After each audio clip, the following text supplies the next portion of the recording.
Mungkin buat teman-teman yang belum baru ketemu pertama kali, jadi saya sama Petrus mungkin temenan 30 tahun lah. Jadi tadi ceritanya kita men-setup Sterling tahun 2006, itu di tengah-tengah perjalanan. Dan ada beberapa teman-teman lagi yang juga join setelah itu. Jadi di Sterling mungkin boleh dibilang kita cukup veteran. Oke, kita langsung ke topik, Bapak Ibu, teman-teman semua. Kalau lihat dari yang register, sebenarnya 50-50 ya. Ide awal dari mengadakan event ini, tadinya setiap minggu, lalu karena Lebaran kemarin, jadi kita agak lompat 3 mingguan, adalah bagaimana kita kepengen membagikan ke teman-teman, customer kita, gitu ya. Nah, tapi ternyata yang daftar setengah customer kita, setengah bukan customer kita. Jadi nggak apa-apa juga gitu kan, karena itu tadi Petrus perlu mengintroduce mungkin buat customer kita, mohon maaf, kayaknya mungkin udah bosen, tapi buat yang baru pertama kali join atau ikut di sesi-sesi sebelumnya, kira-kira Sterling seperti itu. Oke, saya akan mulai aja. Jadi sebenarnya kalau Bapak Ibu, saya balik ke slide pertama tadi. Nah, kalau kita mungkin Bapak Ibu teman-teman semuanya pasti bosen dengan perkataan digital transformation akhir-akhir ini. Lebih tepatnya sebenarnya dari tahun 2018 ya. Kita kayak dibombastis dengan dua istilah waktu itu. Istilah pertama adalah digital transformation. Istilah kedua adalah milenial. Sampai akhirnya di banyak event yang saya ikuti, terutama di event startup, akhirnya mereka memutuskan tidak mau menggunakan kata milenial. Karena anak-anak milenial pun enak. Seakan-akan mereka itu dianggap sebagai apa gitu. Segala sesuatu dianggapnya ini milenial, itu milenial, milenial kills everything. Jadi millennials menciptakan segala sesuatu, millennials disrupt. Waduh, kayak makhluk aneh. Lalu ada event-event yang akhirnya memutuskan kita tidak mau lagi menggunakan kata milenial. Nah, jadi Bapak Ibu mungkin udah nggak aneh lagi dengan perkataan digital transformation. Nah, menariknya adalah kami sendiri dengan prinsipal kami SAP, mereka bilang bahwa saat ini sudah bukan eranya lagi ERP, bukan eranya lagi Enterprise Resource Planning gitu. Jadi kamu harus bergerak ke eranya digital transformation.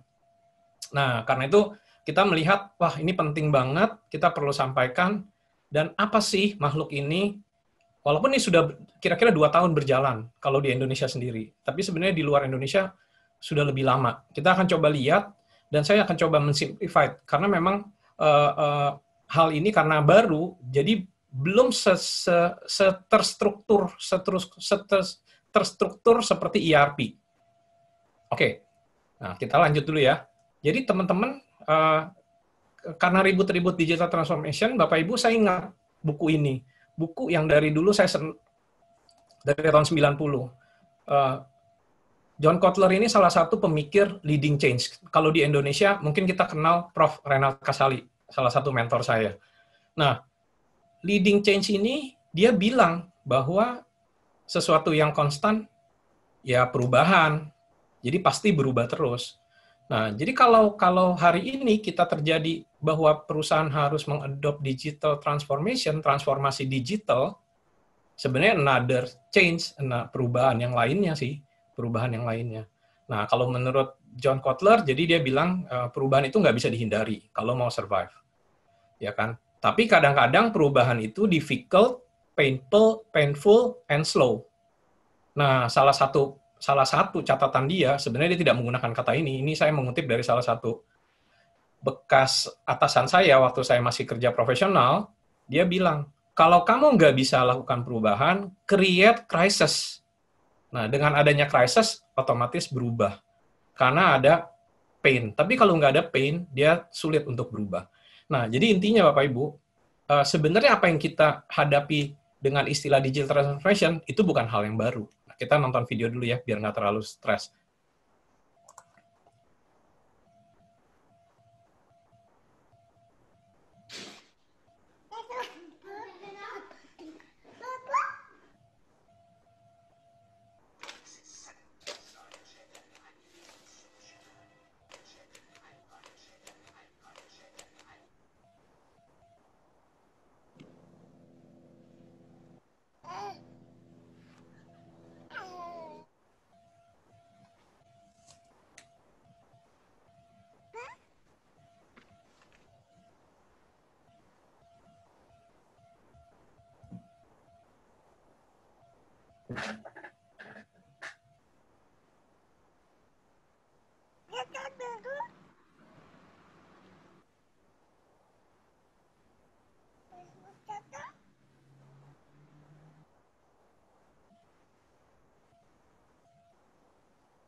Nah, Bapak Ibu, dari video ini kita lihat bahkan ini video umurnya udah sekitar 5-6 tahun yang lalu. Jadi bisa bayangkan 5-6 tahun yang lalu aja bayi bahkan sudah nggak bisa bedain tuh antara iPad, tablet dengan majalah. Jadi dia anggap majalah itu tadi iPad yang rusak. Dipencet-pencet, digeser-geser nggak mau gitu ya.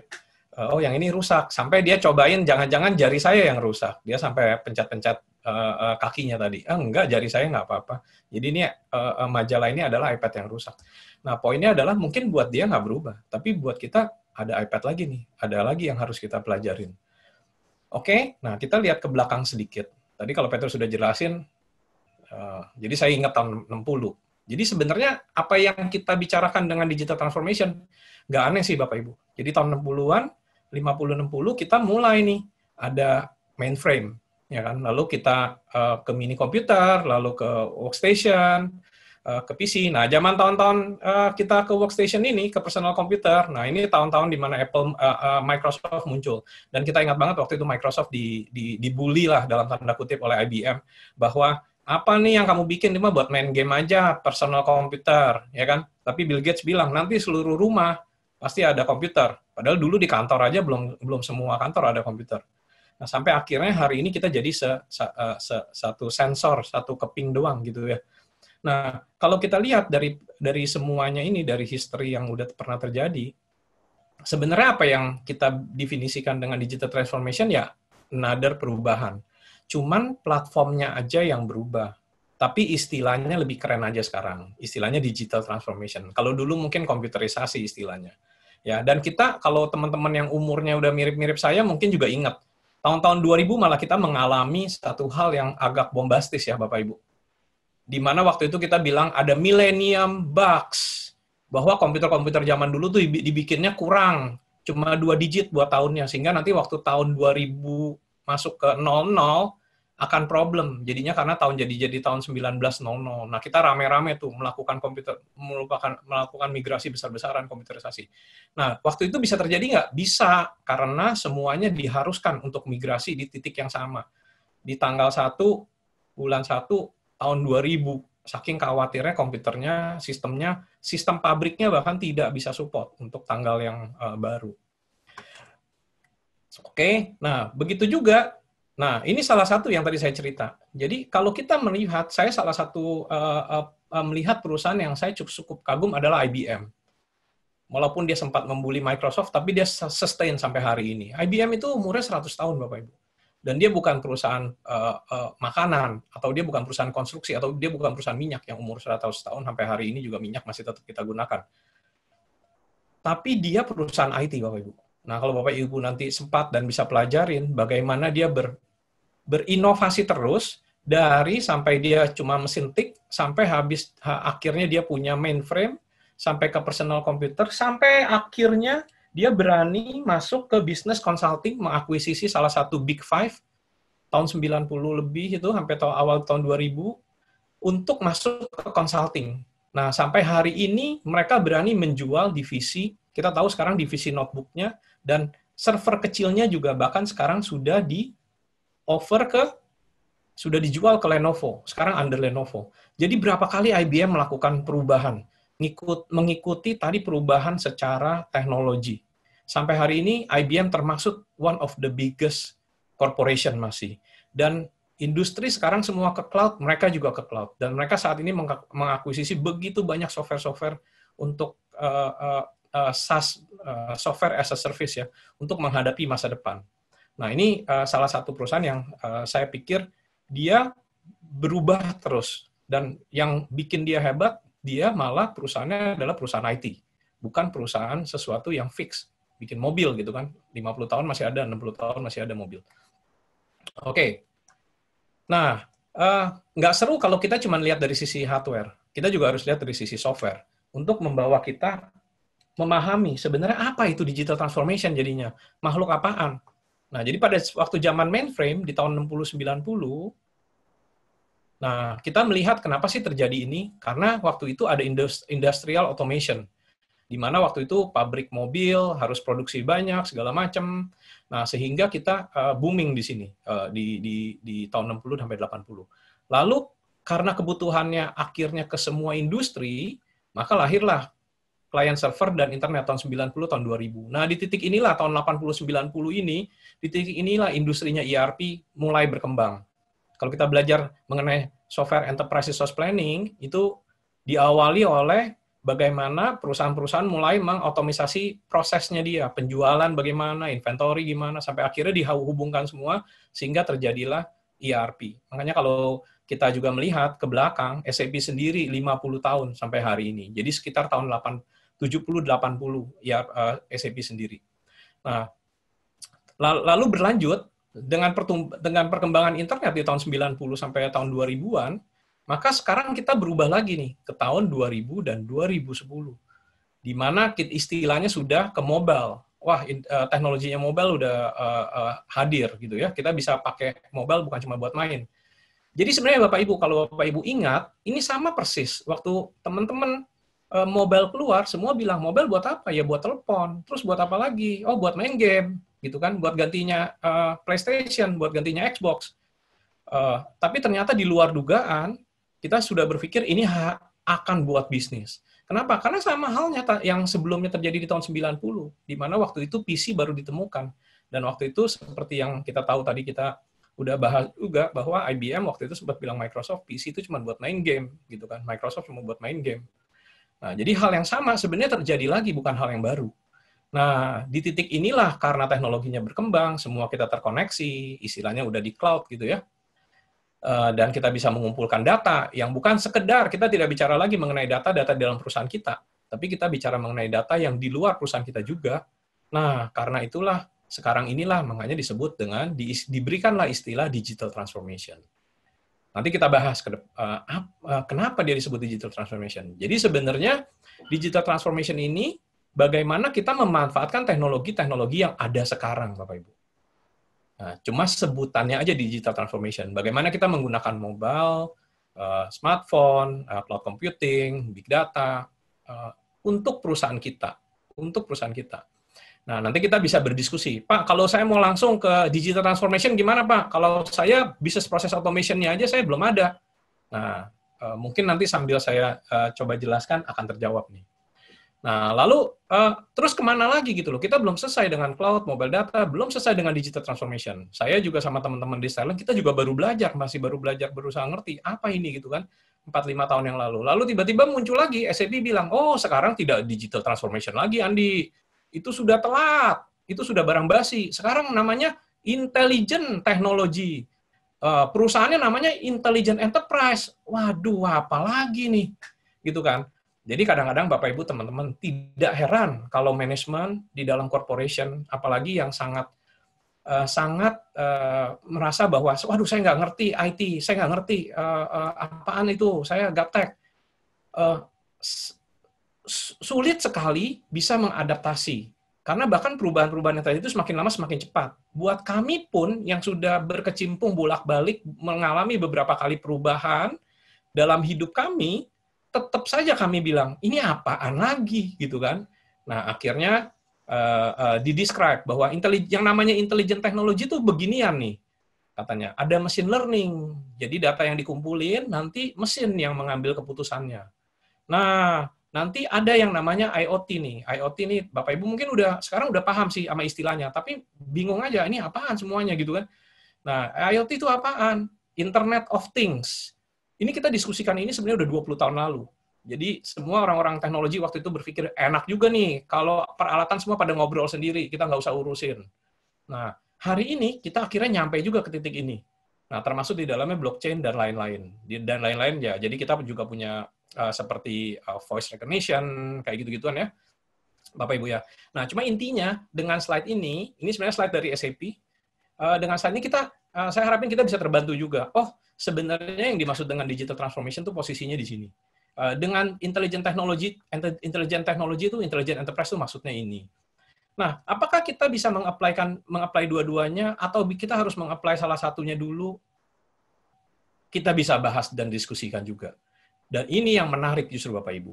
Karena pada saat kita bicara zaman mainframe dan zaman client server, biasanya aplikasinya hanya fokusnya ke operation. Makanya dia pun bilangnya selalu business process automation. Bagaimana mengotomasi business process. Ya. Tapi yang dua ini bisa melakukan hal yang lain. Oke, kita lanjut ya. Nah, ini saya cepat aja karena intinya sekarang ini kita masuk ke Industrial 4.0 di mana mesin akan saling berhubungan ya dengan yang tadi itu. Oke, nah ini yang tadi lebih detailnya ya. Jadi yang disebut dengan intelligent enterprise mengadaptasi apa sih sebenarnya? Artificial intelligence, intelligent things, kita semua sekarang udah mulai pakai mobile tracking ya. Terus kita bisa pakai virtual reality, blockchain, conversation system, bot. Nah, ini tadi saya sharing juga bahwa kita juga sedang berpikir untuk memulai punya bot, lalu juga digital platform, ya sampai ke big data dan lain-lainnya. Oke, sorry. Nah, termasuk nanti bagaimana kita server-server kita itu di cloud akan bisa digunakan untuk memproses dibandingkan dengan server. Kalau kita beli server cuma satu di kantor kita. Oke, nah apa sih digital transformation, gitu kan? Nah, digital transformation, jadi sebenarnya semoga dengan slide yang tadi Bapak Ibu mulai dapat bayangan ya. Jadi saya ngulang lagi gitu ya, kita ngulang lagi penggunaan sesuatu yang baru dan yang cepat dan yang berubah terus nih teknologi digital untuk solve problem. Jadi kalau Bapak Ibu lihat dari yang fase 2 itu masih kita bicaranya lebih banyak kepada internal, lebih banyak ke internal, lebih banyak ke operation excellence. Nah, kalau ini bagaimana kita menggunakan ini supaya bisa jadi solve problem. Nah, jadi bagaimana di modern workplace, business application, dan application dan infrastructure itu bisa berimpact kepada empower employee, bisa engage customer kita, bisa optimize operation, pasti bisa optimize operation, dan bisa transform produk. Nah, kira-kira Bapak Ibu teman-teman secara konsep dia kayak gini. Nah, tadinya kami berpikir, wah, kita jelasin lah kayak gini ya. Gimana caranya, apa itu dia, gitu kan ya. Nah, tapi terus kita pikir, wah, pasti pusing nih kayak gini. Kalau kayak gini, sama seperti teman-teman SAP menjelaskan ke kami. Waduh, ini apa nih, gitu kan.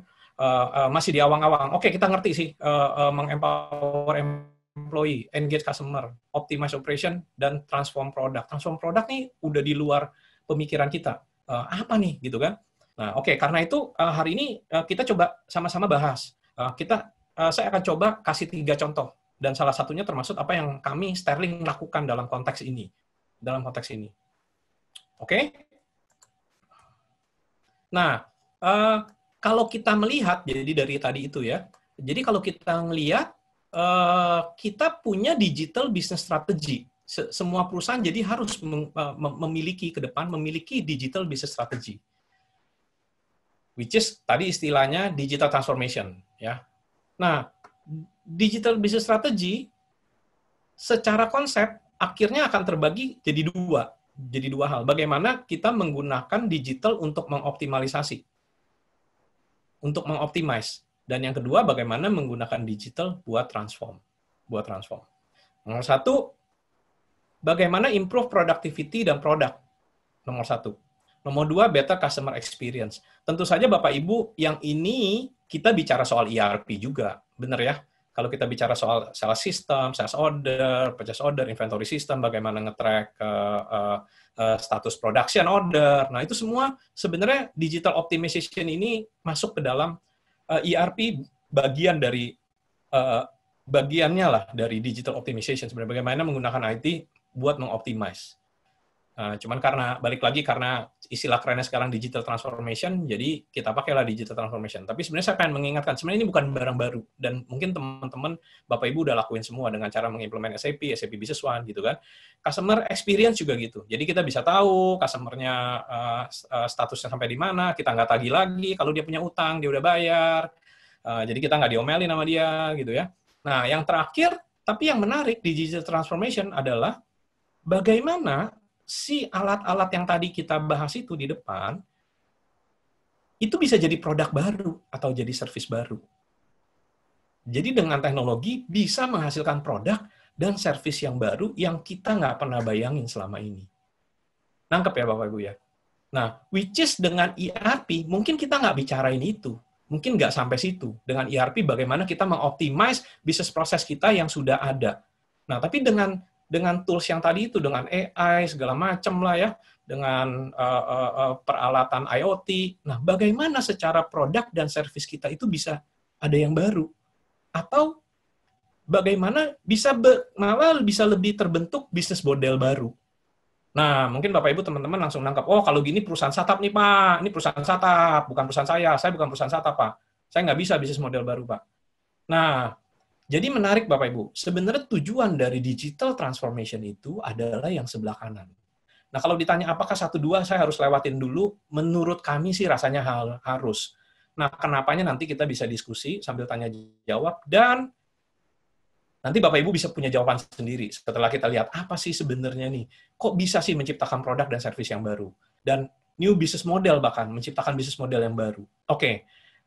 Secara teori mungkin sampai sini teman-teman Bapak Ibu udah nyambung. Tapi kita coba lihat contoh. Jadi enakan contoh aja dah. Saya karena orangnya praktikal, saya kasihnya contoh aja. Kita jadi waktu menyiapkan ini kami berpikir pakai contoh karena susah nih, gitu kan. Nah, Bapak Ibu tahu nggak saham yang paling hot di dunia hari ini? Pasti jawabannya apa? Apple, Pak. Nah, ini Apple nih Bapak Ibu. Yang warnanya biru muda di bawah sini nih, Bapak Ibu. Ya, yang warnanya ini. Nah, lalu Amazon, Bapak Ibu. Lalu Amazon, lalu Facebook, lalu Google. Nah, ternyata Bapak Ibu ada saham yang sebenarnya growth-nya lebih tinggi. Nah, ini saya kasih lihat.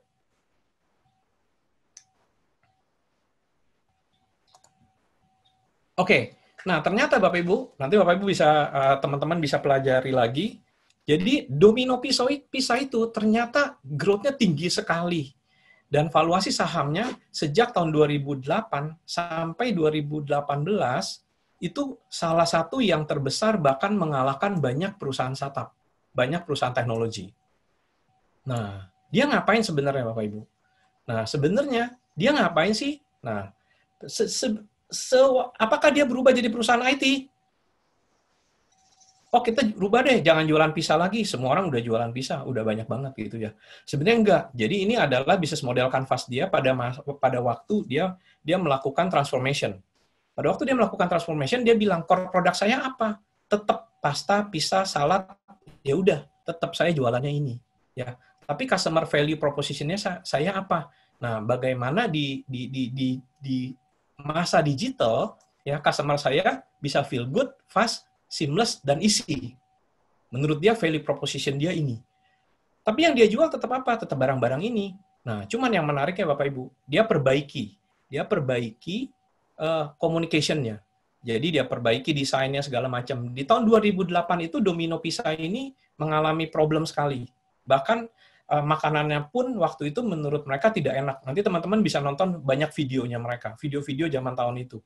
Jadi pada saat mereka melakukan digital transformasi, mereka juga melakukan perbaikan terhadap produknya. Karena produknya waktu itu benar-benar jelek. Jadi istilah kita sih, pisahnya kayak sendal gitu kan, saking kerasnya. Nyampe telat. Jadi akhirnya mereka melakukan yang 30 menit, harus sampai segala macam. Ya, mereka mendesain box baru nih, secara communication, secara touch point.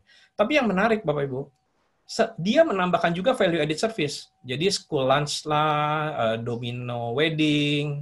Nah, cuma kalau dilihat yang dia jual tetap pisah. Cuman ini value added service aja yang sebelah kanan atas ini. Nah, yang menarik secara digital transformation, apa yang dia lakukan, Bapak Ibu? Ternyata banyak yang dia lakukan. Bahkan dia bisa pakai Twitter untuk order pizza. Dia bisa pakai Twitter untuk order visa, dia bisa voice ordering, dia bisa sampai voice doang langsung. Kalau di Amerika mungkin udah sangat umum ya, banyak perusahaan sudah meng-apply Alexa ya, Alexa atau Google. Jadi yang Google itu sudah terkoneksi semua, Google Voice-nya, dan Alexa juga punyanya Amazon. Nah, termasuk sampai bagaimana cara mengorder supaya dengan satu button aja mereka udah bisa order di aplikasi tanpa perlu mencet ini mencet ono segala macam. Ya, termasuk delivery-nya juga. Dan saat ini mereka bahkan udah mau delivery-nya pakai drone segala macam gitu kan. Nah, yang saya kaget adalah mereka bahkan mengaktifasi juga ordering lewat Xbox. Nah, saya kebayang nih mungkin buat orang-orang yang suka main game kali. Yang suka main game kan 2-3 hari dia nggak mandi, dia nggak makan gitu ya. Wah, dia lagi main Xbox sambil main, dia sambil ngorder gitu. Wah, order, bisa langsung datang. Jadi intinya bagaimana dia bisa fast, seamless, and easy, Bapak Ibu. Nah, kalau Bapak Ibu lihat ya.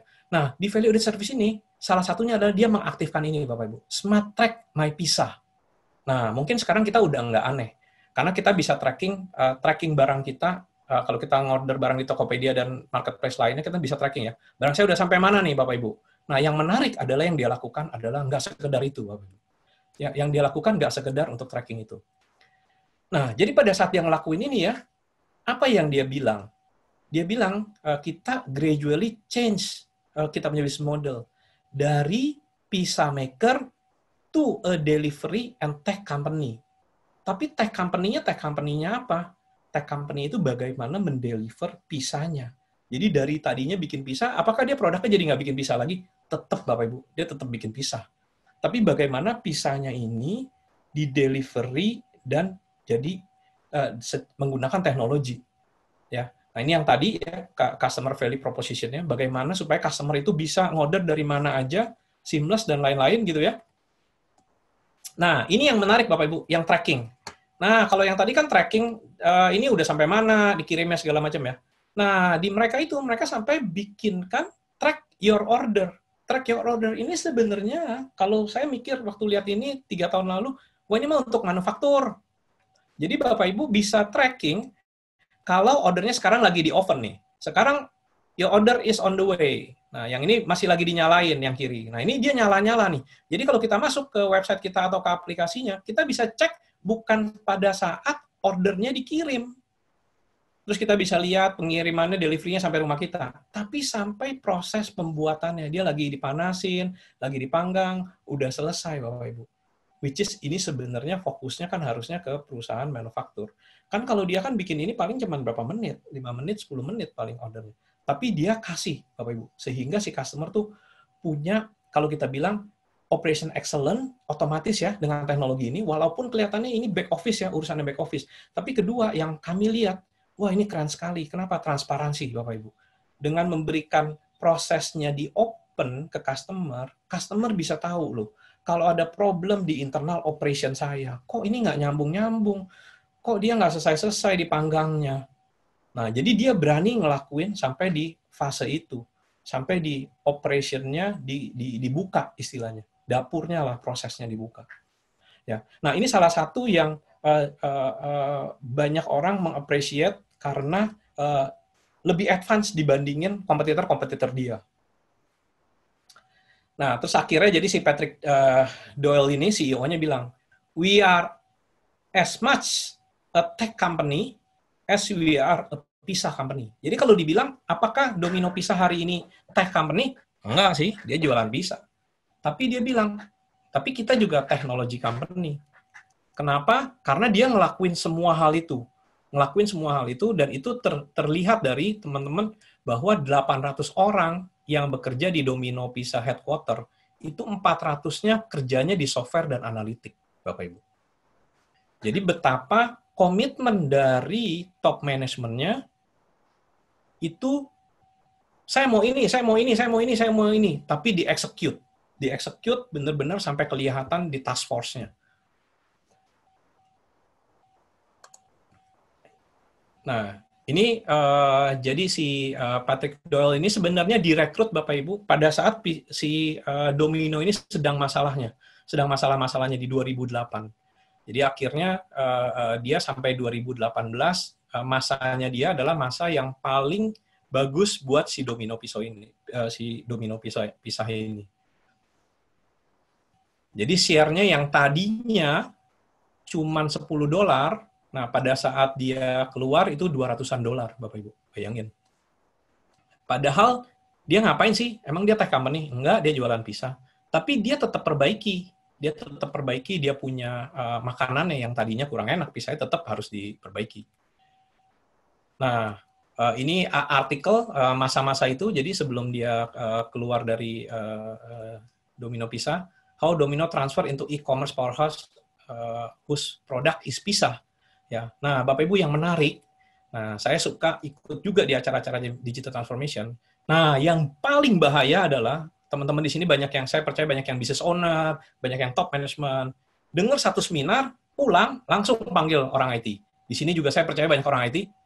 Bikin nih kayak gini. Terus teman-teman apa yang di-expect? Katanya 3 bulan juga selesai gitu loh. Padahal saya sengaja mengutip ini. Over the past 5 years, Domino Pizza has built an impressive and immersive digital experience that rival many traditional e-commerce brand. So, Bapak Ibu, apa yang tadi saya ceritain kelihatan, wow, keren, saya juga mau bisa order lewat sini gitu ya. Padahal kita juga harus pelajarin, di Indonesia ada nggak sih yang order lewat Twitter gitu kan. Waktu saya juga baca mengenai, wah bisa order lewat Twitter. Saya juga kagum sih, tapi siapa yang pakai ya order pizza lewat Twitter.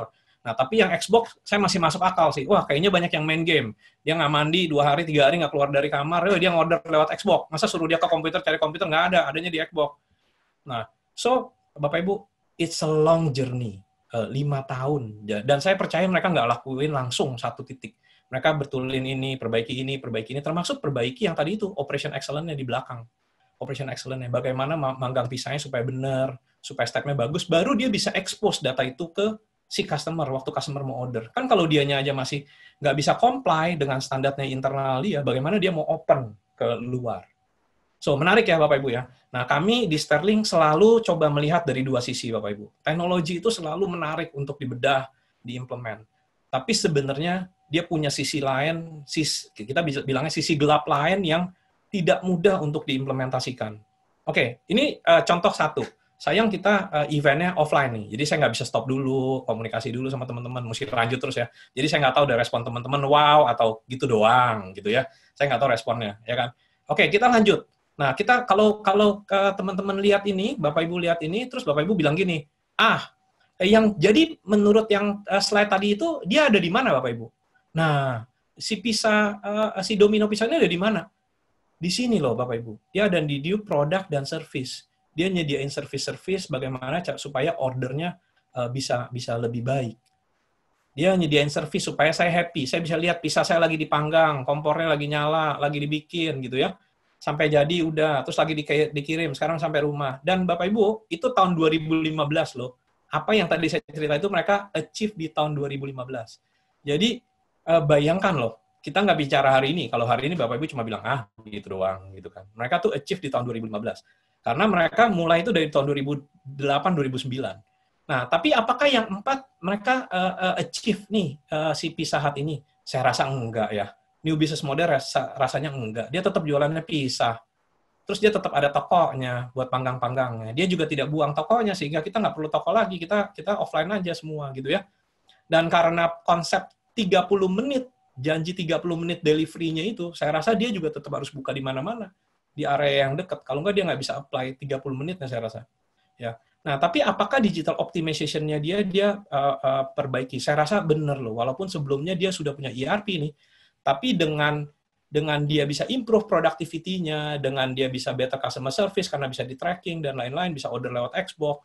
Nah, itu yang menambahkan, mengextend digitalnya dia, yang dulunya mungkin dia cuma ERP yang dipakai buat ordering di internalnya mereka doang. Kira-kira begitu ya, Bapak Ibu. Saya coba relate balik ke konsepnya. Oke, nah kita lanjut. Kalau teman-teman Bapak Ibu bilang, alah itu kan bisa perusahaan gede, Pak. Mereka kan udah billions. Nah, ngapain gitu kan? Nah, saya coba share lagi perusahaan yang mungkin Bapak Ibu nggak kenal. Saya juga hampir nggak kenal. Tapi buat teman-teman yang demen ngeband, harus kenal. Karena katanya vendor ini salah satu Jadi cuma 2 perusahaan yang bikin gitar paling ngetop di dunia. Jadi dia dua pembuat gitar di dunia yang paling top. Dan yang paling top tuh salah satunya Fender Stratocaster katanya. Katanya ini dibikin famous sama si Jimi Hendrix, Eric Clapton, yang mereka yang pakai nih gitar-gitarnya nih. Nah, mereka tuh dari tahun 46 Bapak Ibu perusahaannya. Jadi kalau tadi kita bicara perusahaan gede kan, teman-teman yang di sini bilang, wah itu perusahaan gede Pak, wah itu nggak sampai saya. Nah, kita bicara perusahaan yang boleh dibilang, ini kita bilangnya beauty company, which is beauty company adalah yang perusahaannya mungkin nggak gede banget, tapi bagus banget gitu kan, legend perusahaannya. Ya, jadi dia bahkan membantu menciptakan, mentransform banyak genre musik katanya gitarnya ini. Nah, tapi sampai di satu saat ada problem, Bapak Ibu. Mulai masuk tahun 80, 90-an itu sales gitar, nih, sales musik, elektronik musik equipment tuh naik. Jadi mulai banyak software, bisa di mixing-mixing, segala macam ya. Nah, terus kedua, vendor nggak mau sacrifice gitar quality-nya. Jadi dia punya 2 masalah nih. Pertama, muncul banyak software-software dan electronic music equipment yang bisa combine musik sendiri, jadi nggak perlu gitar lagi gitu kan. Dan kedua, dia nggak mau sacrifice quality gitarnya. Padahal waktu itu udah mulai banyak kompetitor, ya kan? Dia pengennya gitarnya bikin yang bagus. Nah, ini menarik sebenarnya untuk kita diskusikan. Tahun 2015 dia akhirnya rekrut CEO baru, Andy Mooney ini, ya. Nah, untuk melakukan digital transformation, digital innovation, ya, bagaimana supaya dia tetap bisa kompetitif, karena dia kalah terus lama-lama. Nah, menarik Bapak Ibu, tahun-tahun 2015 ini, mereka semua udah punya online, jualan online. Jadi jualan online itu udah nggak aneh, karena udah 2015. Nah, terus mereka punya data nih, Bapak Ibu. Mereka punya data, mereka bilang, 45% vendor instrumen dibeli oleh first time player. Ya. Nah, ini saya sengaja menyajikan data. Nah, teman-teman juga harus perhatikan bahwa bagaimana kita melihat dan mereflect terhadap data. 45% of vendor instrument purchase are by first time player, dia bilang. Cuma poin yang kedua, 90% dari first time player ini dia nggak pakai lagi setelah setahun. Jadi setelah first 12 bulan, 90% itu nggak pakai lagi. Jadi kalau ada 1.000 orang beli, ya cuma 100 yang dia beli lagi. Dia nggak pakai lagi udah. Ya. Jadi cuma 10% nih yang komit beli lagi. Beli lagi yang lain-lain gitu ya. Nah, yang bawahnya ini cewek, cowok, segala macam ya. Nah, oke, Bapak Ibu. Kalau lihat dari sini ya, lihat dari datanya ya, kenapa 90% itu dia tidak beli lagi? 90% tidak beli lagi loh Bapak Ibu. Kalau kita mereflect ke slide sebelumnya, ini saya udah bicara data nih. Oh, kita punya software ERP, Pak. 90% nggak beli lagi, Pak, customer kita. Ya kan? Artinya apa? Kalau kita ngelihat dari slide sebelumnya,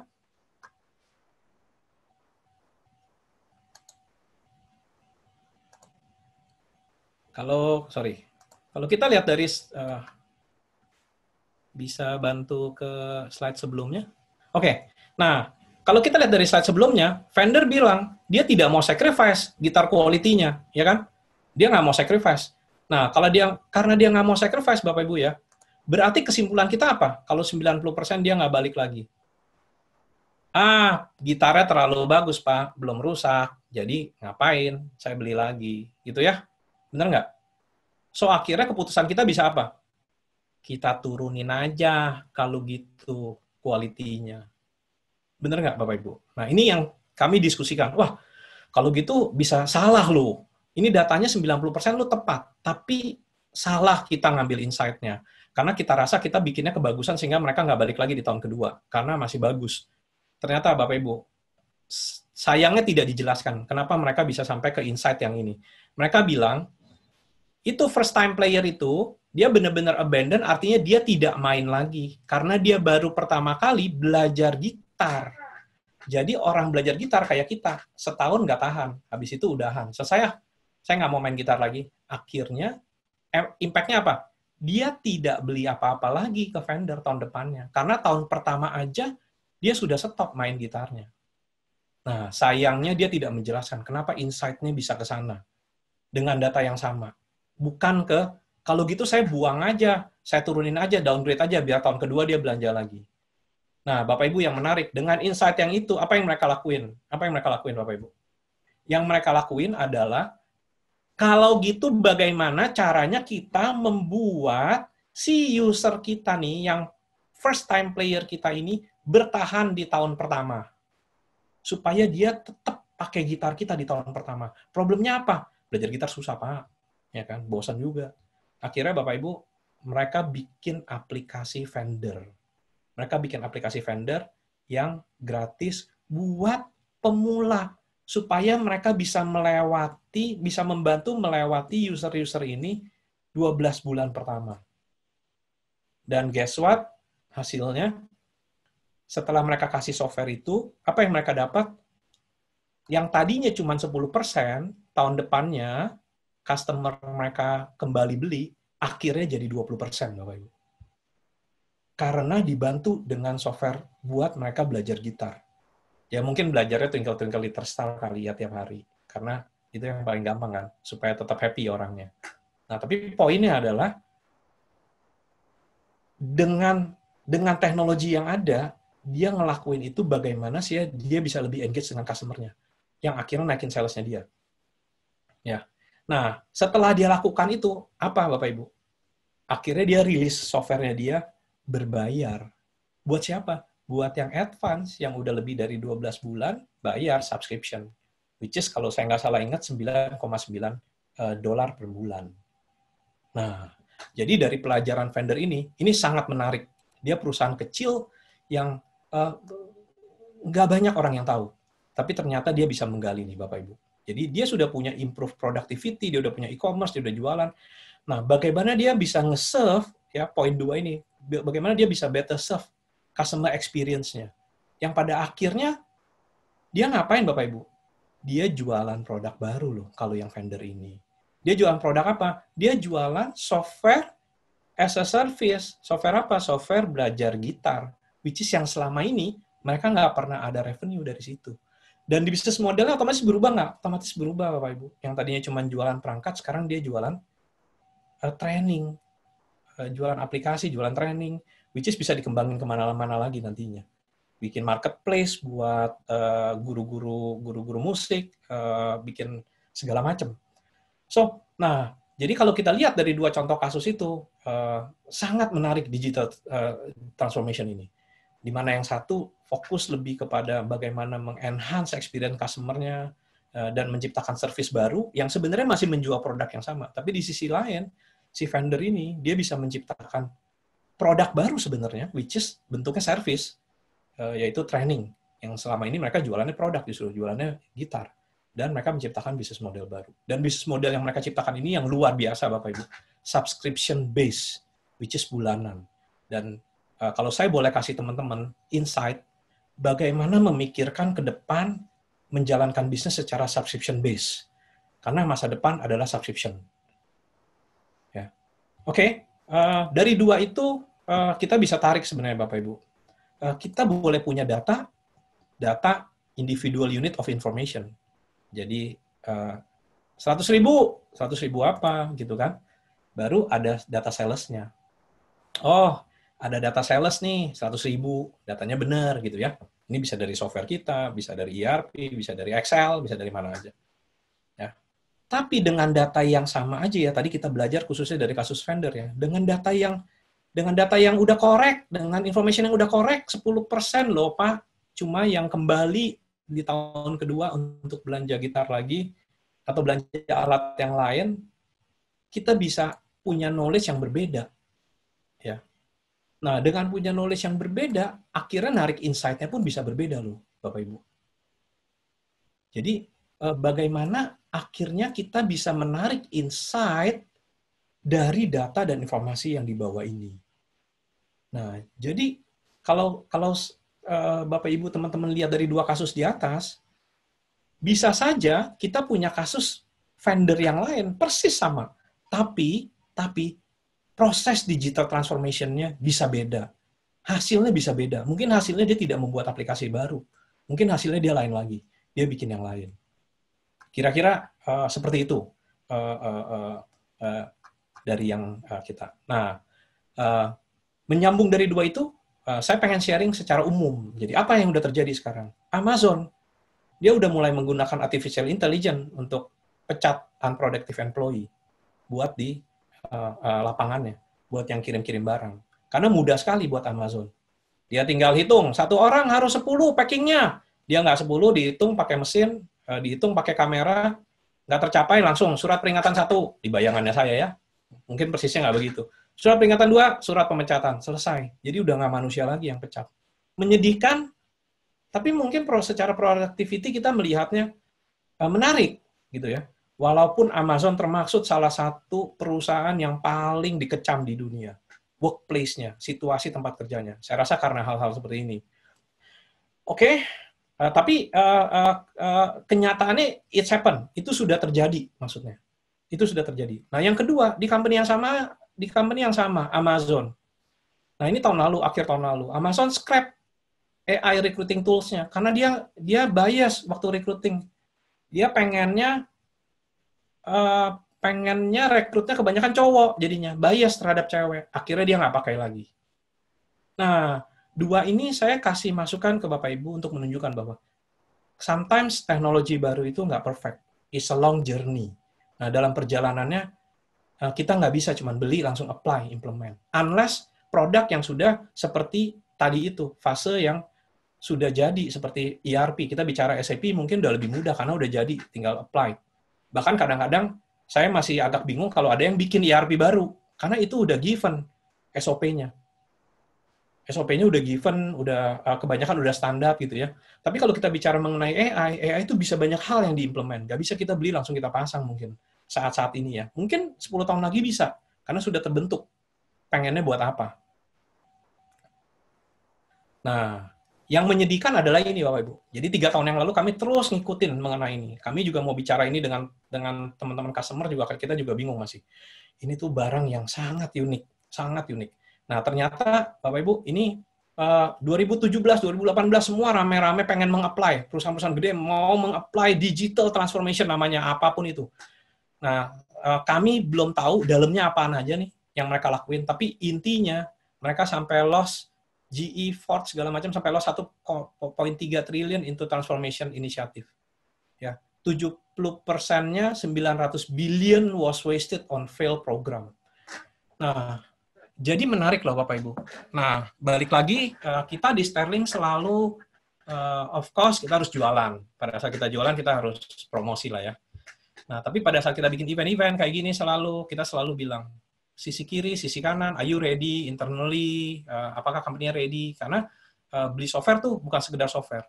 Jadi kalau yang tadi saya cerita mengenai yang berhasil, di sisi sini saya cerita mengenai bagaimana dia bisa fail. Dan berita-berita yang saya share ini is open. Jadi Bapak Ibu teman-teman kalau bilang si Andi kayaknya bohong nih, nakut-nakutin doang, bisa di googling. Bahkan mungkin jangan-jangan teman-teman bisa lebih takut karena saking banyaknya. Terus apakah kita nggak ngelakuin jadinya? Kalau gitu kita nggak usah ngelakuin aja di digital transformation. Ya kan? It's a choice. Itu sama kayak zaman dulu waktu tahun 60 si Sam Walton memutuskan untuk beli point of sale mesin IBM. Waktu itu harganya mahal sekali.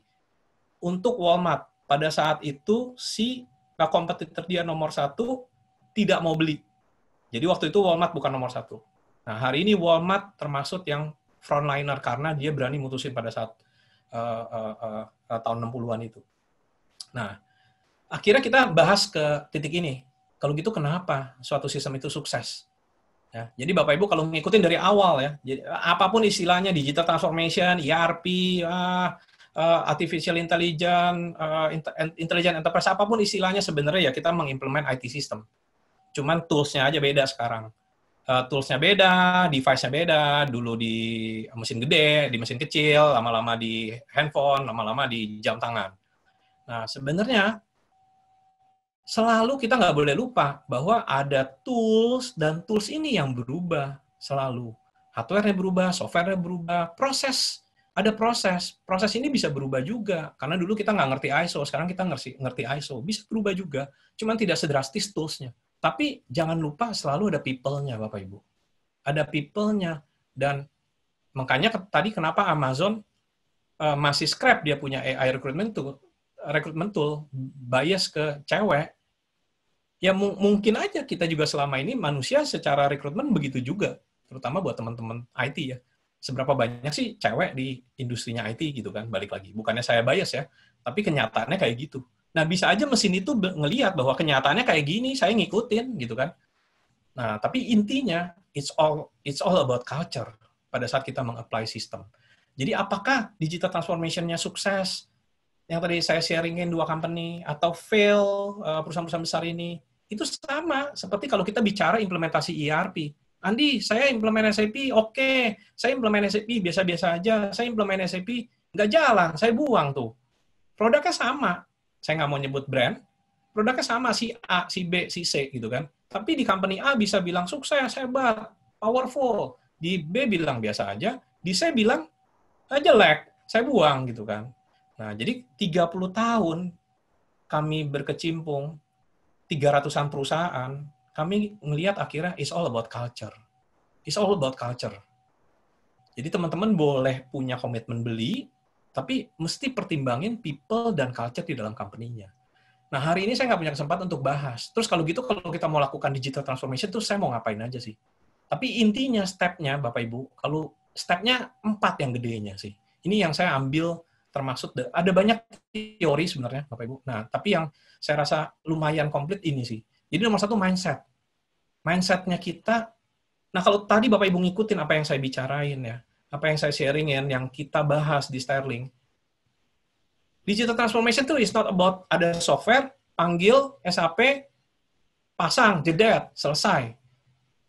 Bahkan kalau tadi Bapak Ibu menangkap esensinya dari yang saya sharing, bahkan si Domino, Pisa, dan si vendor, dua-duanya mengganti CEO-nya loh Bapak Ibu. Dahsyat loh. Berarti kan ada sesuatu yang orang baru yang harus mikirin. Tapi saya nggak bilang bahwa kamu harus ganti CEO kamu. Tapi artinya, kamu nggak bisa lagi berpikir dengan kerangka kamu yang lama, bahkan. Nah, menarik kan jadinya kan. Bahkan orang lama di company pun dianggapnya dia tidak boleh dianggap ngerti tentang company-nya. Dia harus berpikirnya di luar company-nya. Nah, kira-kira begitu. Nah, yang kedua, dia bicara mengenai people. Yang ketiga, mengenai proses, mengenai tools. Jadi ada step-stepnya. Mungkin di lain kesempatan kita coba bahas. Nah, di sesi 2 minggu yang akan datang, kami mutusin untuk membahas ini lebih dalam. Dengan judul, Why Digital Transformation Fail. Mungkin menarik. Nah, kalau Bapak Ibu nanti merasa bahwa, oke, ini menarik, silakan langsung daftar aja, nanti Petrus ngumumin lagi.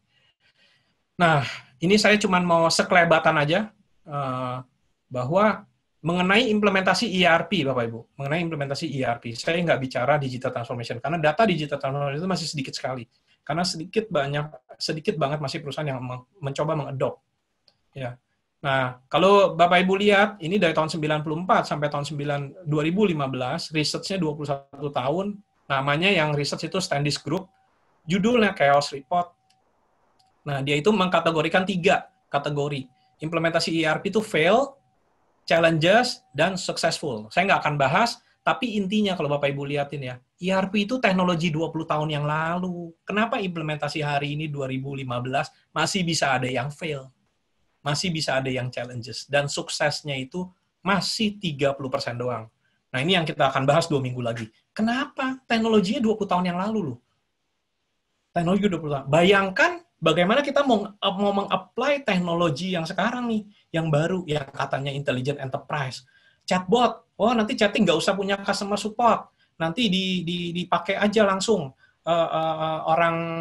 bot aja, mesin aja yang jawab kalau ada yang nanya di chatting.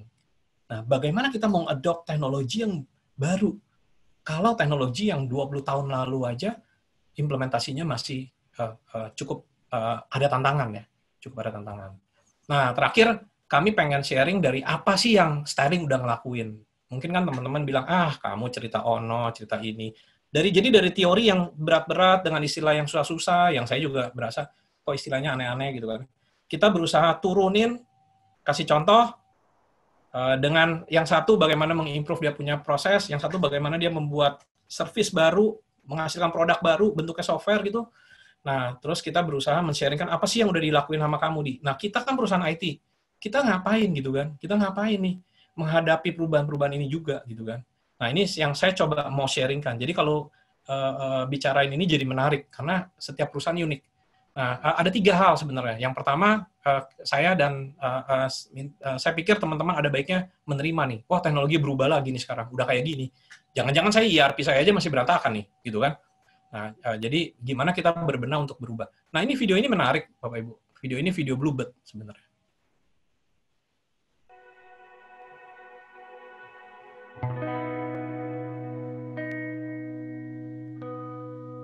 Berubah itu tidak mudah. Mungkin buat yang belia, yang baru dan lincah, berubah itu mudah. Tapi buat kami yang berkeluarga besar, keluarga dengan 45.000 kerabat, berubah itu tidak mudah. Ada yang pernah berkata bahwa untuk mencapai tujuannya, sebuah perahu kecil akan berkelok-kelok lincah dengan mudahnya. Namun, ketika kemudi sebuah kapal raksasa diputar, belokannya baru akan terasa jauh di depan sana. Kami sadar betul, ada masanya kami seperti tuli dan buta akan zaman yang terus berubah. Bahwa kami lamban dan pelan melihat keluar jendela dunia yang bergerak begitu cepat. Tapi sebenarnya, kami sedang belajar mendengar dan belajar untuk berubah. Kami masih kawan sama yang selama ini kamu andalkan. Ketika kamu butuh rasa aman dan lekas tiba di tujuan. Tapi kami sadar sekarang bahwa seorang kawan bukan hanya berpegang pada kenangan-kenangan yang pernah ada, namun seorang kawan juga harus berjalan bersama, melaju di tengah hiruk-pikuk dunia. Beri kami kesempatan.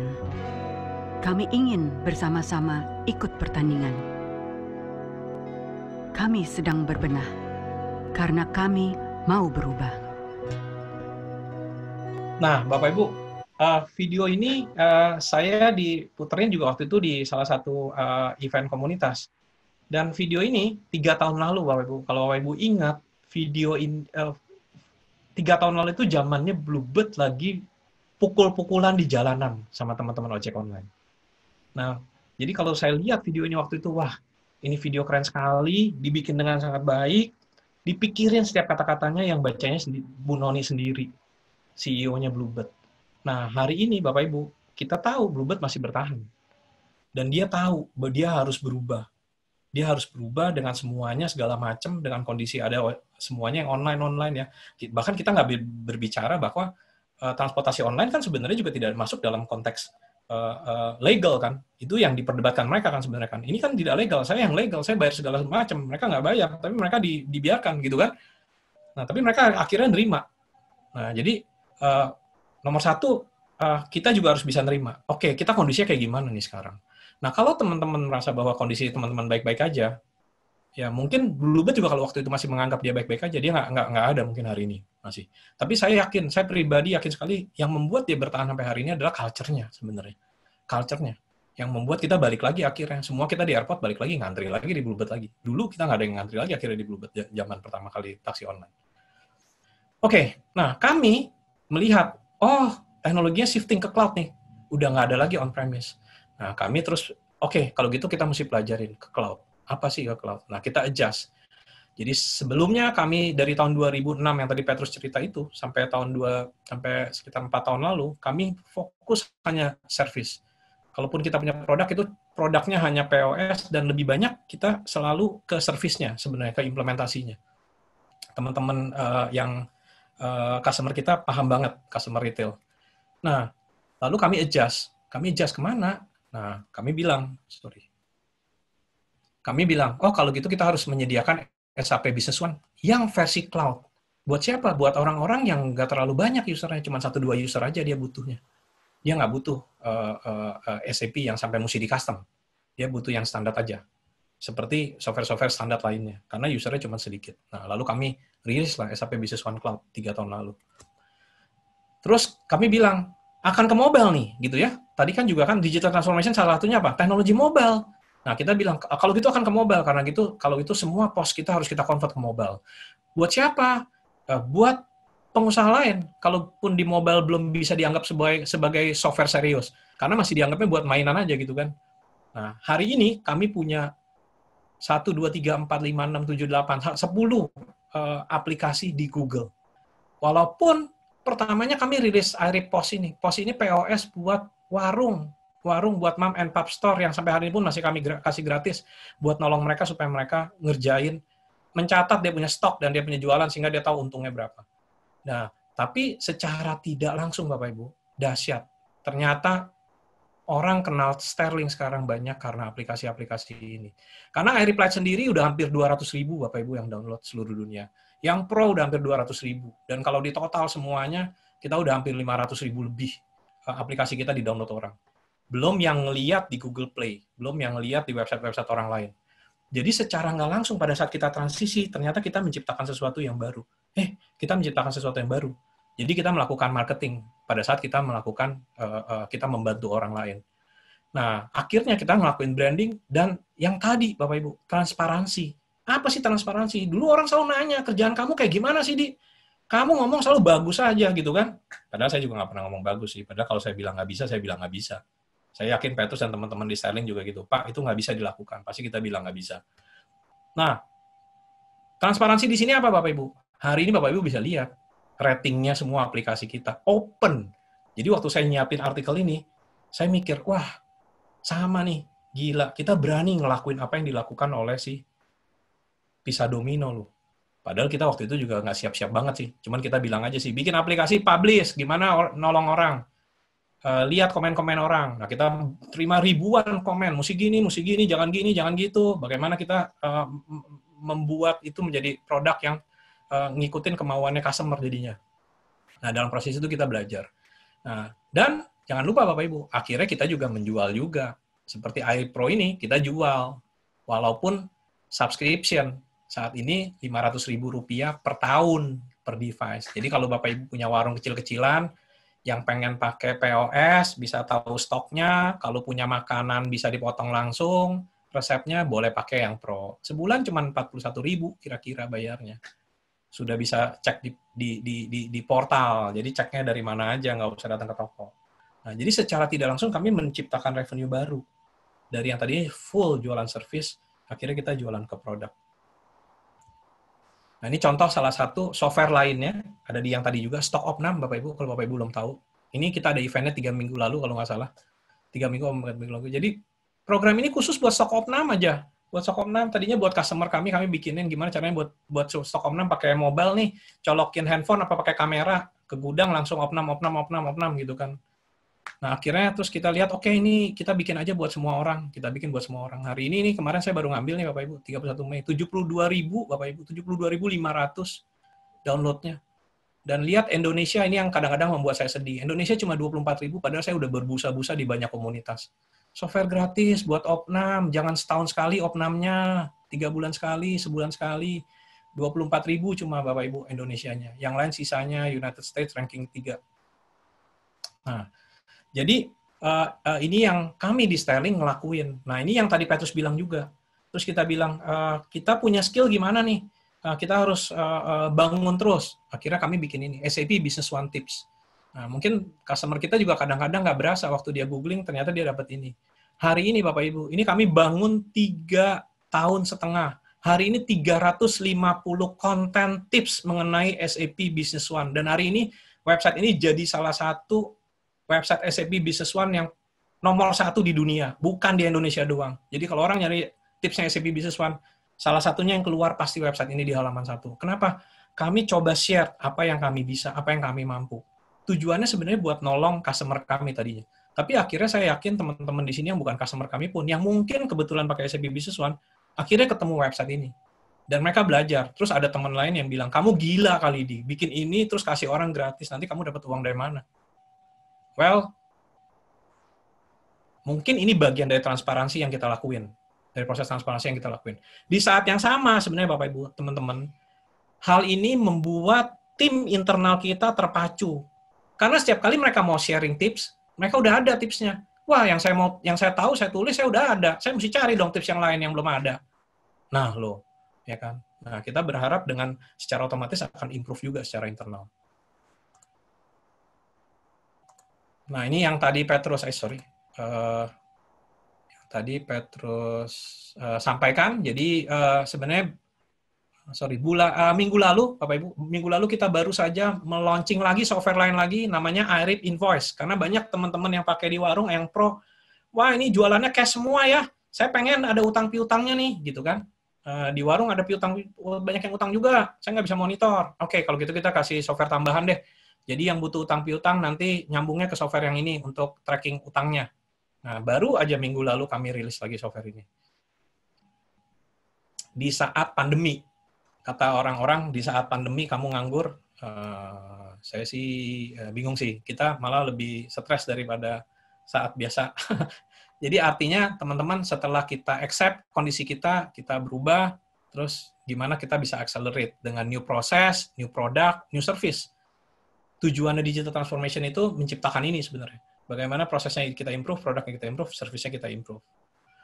Nah, sehingga dari apa yang kami lakukan itu, dulu kami hanya bisa service yang di sebelah kanan ini, Bapak Ibu. Yang paling kanan, ke corporate. Jadi kami hanya men-service corporate. User customer kami rata-rata 25 user SAP, average-nya. Nah, saat ini kami bisa men-service yang cuma 2 user, kita lagi ada project, ada satu partner yang mengerjakan project buat organisasi sosial. Cuman 1 atau 2 usernya. Kita juga ada ASEAN Foundation yang sebenarnya nggak perlu rumit-rumit implementasinya, karena standar aja. Sampai kita bisa men-service yang medium, sampai bisa men-service yang small dengan iRip ini. Cukup beli iRip aja, nggak perlu beli SAP. Atau kalau kamu cuma punya warung 1 dan kamu tiap hari masih di warung, ya udah pakai yang gratis saja, yang iRip Lite, download aja. So hari ini kita bisa serve hampir semuanya, hampir semua level. Tapi Bapak Ibu, saya balik lagi sekali lagi. Kita ngelakuinnya dari 2015 loh. Jadi kalau saya ingat slide yang saya setiap kali meeting-meeting sama teman-teman tim kantor, wah 2015 loh, it's a long journey. Bahkan sampai sekarang pun masih kita rubah terus kan, masih kita rilis baru gitu ya, masih kita rilis baru softwarenya. Oh kurang ya yang invoice, oke lah kita rilis baru lah, ya kan? Oke, nah hasilnya ini saya cuma sekedar aja, kita akhirnya bantu banyak asosiasi karena software gratis kita. Ini mungkin jawaban dari apa yang kita lakuin, yang tadinya cuma mau sekedar rilis aplikasi, ciptain aplikasi, akhirnya kita terlibat di banyak asosiasi dan mungkin kita jadi banyak terlibat di UKM, memberikan masukan ke UKM-UKM. Nah ini contoh, sisanya mungkin. Ini contoh yang kita kerjain, Bapak Ibu, bagaimana kita menghubungkan SAP ke SAP Business One ke Google Assistant ya. Ini contoh. Hey Google, memang ini masih kita research terus. How much profit do I get this month? Hey Google, talk to SAP Business One. Show me most favorite items. From a few decades ago, people tried to find ways to get information quickly and easily. With the development of technology, the process is becoming increasingly possible. One of SAP's strategy is called Intelligent Enterprise. Jadi ini yang salah satu faktor dari Intelligent Enterprise itu tadi. Can I talk with SAP Business One? Jadi Bapak Ibu dengan Google ini ke depannya kita nggak perlu login lagi ke dalam SAP, bahkan langsung kita ngomong aja. Top 5 AR. Top 5 are 1. Sumbersesha PT2, Computer Sentosa PT3, McMurr Inda TBK PT4, Solusi Sajati PT5, Brilliant Computer PT. Nah, kira-kira kayak gitu. Lalu di retail juga kita sedang mengeksplor RFID. RFID ini gimana kita pasangin chip di setiap barang. Di setiap barang ini ada video dari Sarah. Mungkin teman-teman ada yang sudah perhatiin, ada yang belum.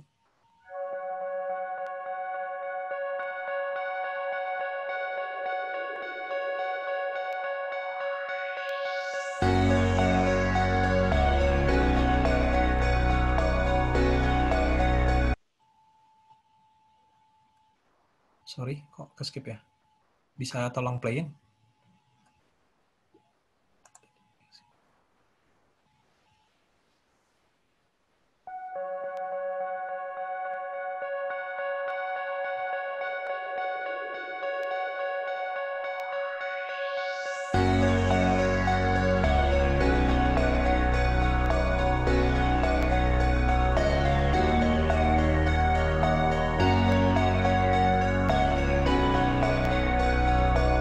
Jadi dengan RFID ini kita pasangin chip di setiap barang ya, hingga bisa keluar masuk barang cepat di gudang maupun di toko.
Oke, Bapak Ibu nanti mungkin bisa lihat ya di YouTube. Nah, ini akhirnya yang terakhir yang kami bekerja sama dengan satu perusahaan untuk masuk ke IoT. IoT-nya jadi kami akan memasangkan alat di